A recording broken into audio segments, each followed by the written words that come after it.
25 KG থাকবে পানি আর 25 KG থাকবে বাতাস। পানি এবং বাতাস সমান অনুপাতে থাকবে মাটিতে, আর বাকিগুলো তো আদার্স। এইটাকে পরিমিতি। এখন আপনি হলো ঢালাও পানি দিলেন, মাটি ভেজা ভেজা, হ্যাঁ, তাহলে ওইখানে বাতাস আছে? বাতাস নেই। বাতাসের কেন প্রয়োজন? মাটির মধ্যে বলছে না যে অণুজীব থাকে, বিভিন্ন জীবাণু থাকে। এই অণুজীবগুলা কি কাজটা করে? এই অণুজীবগুলা কিছুটা আছে অক্সিজেন, অক্সিজেন মানে জীবন্ত, মানে অক্সিজেন নেয়, বায়োটিক অক্সিজেন নিবে, কিছু হলো অক্সিজেন ছাড়াও আছে। তো যদি আপনি পানি এরকম ভরে দেন, বাতাসের এই অক্সিজেনের অভাব থাকে, ওই যেটা অক্সিজেনের উপর নির্ভর করে ওই অণুজীবগুলো থাকবে না।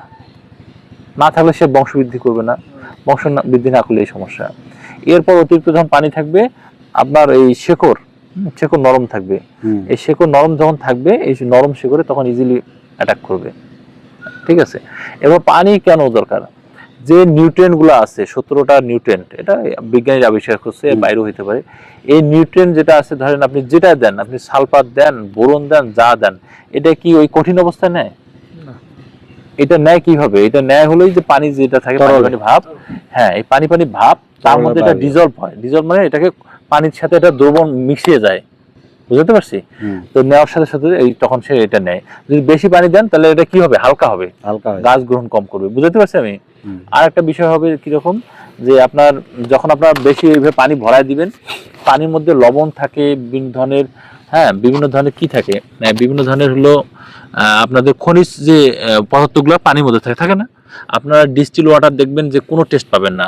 ঠিক আপনার হলো এসকে বহুমুখী খামারে পানি খাবেন, দেখবেন যে আয়রন আয়রন ভাব বেশি বা ঘোলা বেশি, বুঝতে পারছি? মানে পানির মধ্যে বিভিন্ন ধরনের উপাদান আছে। তো যখন আপনি পুরো জমিতে পানি চড়াই দিবেন, তখন কি হবে? ওই যে উপাদানগুলো থাকলো, সেটা তো ধাতু, মানে খনিজ পদার্থ। আপনি ধরেন যে আয়রনের কথা বলেন, অথবা যে উপাদানগুলো আছে, লবণের কথা বলেন, এটা কিন্তু সূর্যের আলো উপরে উঠে যাবে না, সেটা মাটিতে থাকবে। পানি পানি বাষ্প আকারে মাটি থেকে উপরে উঠে যায় সূর্যের আলোতে। তো যখন ওই খনিজ পদার্থটা থাকবে, ওটা কিন্তু ভারী, ওটা করবে কি, মাটির যে ওই যে গ্যাপ গুলা থাকে মাটির কণার মধ্যে, ওই গ্যাপ গুলো পূরণ করে দিবে। গ্যাপ গুলো পূরণ করে দিলে কি হবে? তখন এখানে বাতাস চলাচল করবে না। বাতাস চলাচল না করলে কি হবে? ওই মাটির সংঘাতে আপনি ধরা খাবেন। মাটিতে বলছে কি, অর্ধেক বাতাস থাকবে, অর্ধেক পানি থাকবে, বুঝতে পারছেন?